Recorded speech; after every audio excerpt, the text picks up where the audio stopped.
Some animals can show emotion.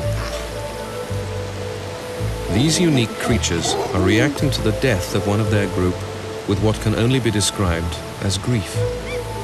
It is the eldest female who has eventually lost her fight with malaria. Beside her body, her 3-year-old orphan. His mother was the most important thing in his life, and without her, survival in a difficult world will become almost impossible.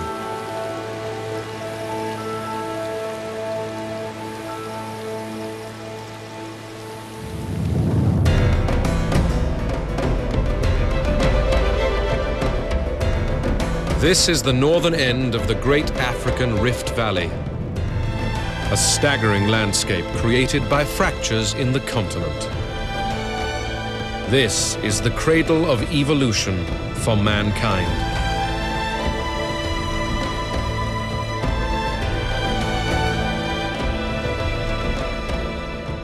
The world has been transformed in the last few million years by one small plant. Where once there was forest, there are now vast tracts of grassland. And with grass have come new species of grazing mammals.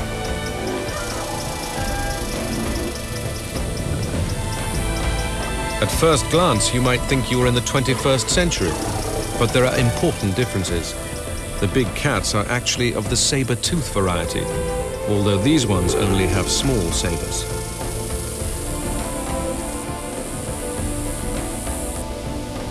And creatures like Dinotherium might look like elephants, but they are 3 times the size, with tusks that curve downwards for stripping bark off trees.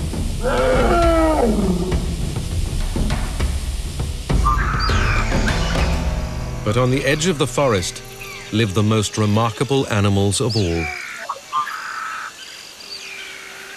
A type of ape has evolved that clearly shows the first signs of becoming more human. What makes them closer to us than other apes is not their brains, which are only 1/3 of the size. It's not their skin, which is hairy. It's something they do that other apes just don't.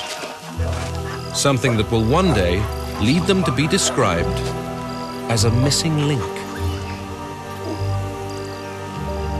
These apes walk upright.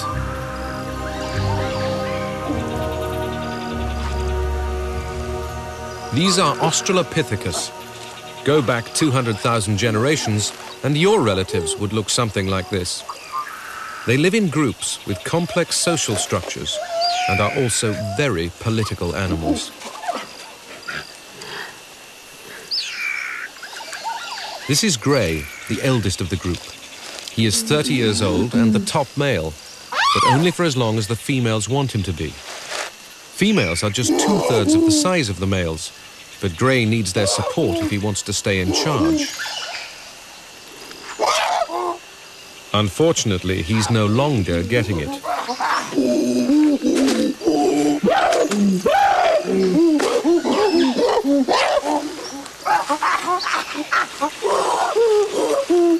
With the death of the lead female, this noisy individual called Babel has now replaced her, and she is no fan of Gray.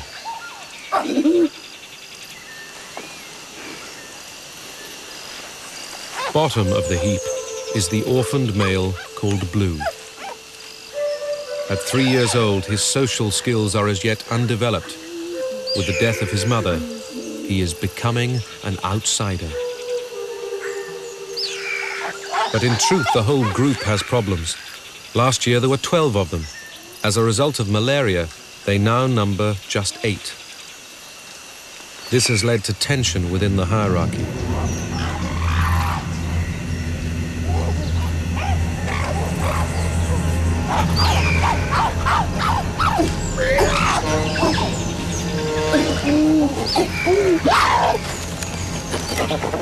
A younger, larger male called Hercules is starting to challenge Gray.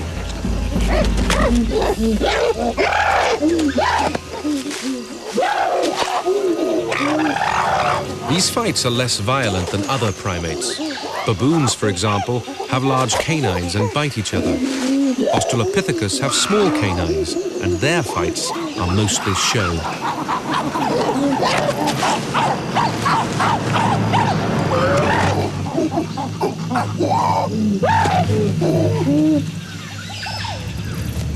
Gray has managed to put Hercules in his place, for now at least.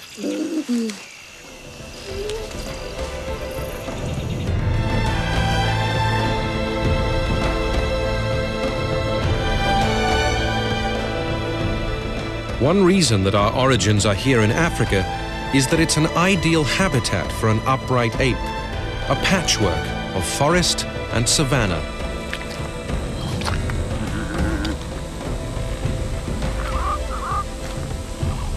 Unlike many of the creatures here, the Australopithecus are comfortable in both the trees and the open spaces. They share the waterhole with Ancylitherium, an ancient type of animal that was once widespread, but is now